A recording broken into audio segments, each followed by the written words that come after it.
கர்த்தராகிய இயேசு கிறிஸ்து நாமத்தினாலே அன்பின் வாழ்த்துக்கள். கர்த்தர் அருமையா இனிமையா உங்களை என்னைய பாதுகாத்து வழி நடத்தி கொண்டிருக்கிறார்.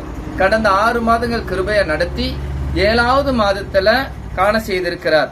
பாருங்க, வேதாகமம் ஏசாயா 30வது அதிகாரம் 18 சொல்லுகிறது, உங்களுக்கு இறங்கும்படி கர்த்தர் காத்திருப்பார், உங்கள் மேல் மனதிரும்பி எழுந்திருப்பார், அவர் நீதி செய்கிற தேவன். காத்திருக்கிறான்னு பாக்கியவன்கள். நீங்களும் நானும் பாக்கியவன்கள். கடவுளுக்கு பயப்படும் போது நம்ம பாக்கியவன்கள் இருப்போம். சங்கீதம் 128 சங்கீதம் 1 வசனப்படி கர்த்தருக்கு பயந்து அவர் வழி நடக்கிறவன் பாக்கியவன் இல்லைங்களா?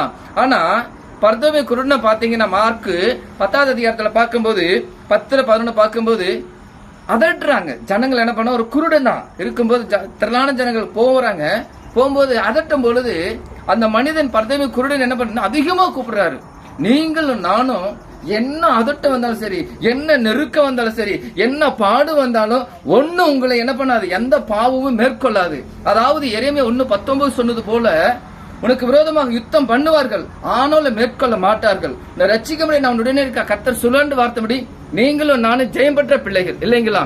அடுத்ததாக மத்தேயு 19வது அதிகாரம் 13 சொல்லுது, அங்கேயும் அதட்டுறாங்க. அதனால கவலைப்படாதீங்க, சோர்ந்து போவாதீங்க, தைரியமா இருங்க. நம்ம ஜெபிப்போம். கர்த்தாவே, இதை பார்க்கிற கேட்கிற ஒவ்வொரு குடும்பங்களுக்காக நன்றி செலுத்துறோம். கடந்த 6 மாதங்கள் கிருபையை நடத்தின தேவன் 7வது மாதத்துல போன மாதத்தை காட்டில் இந்த மாதம் அதிகமா பரிசுத்தத்தை முக்கியப்பட உதவி செய்கிறாங்க.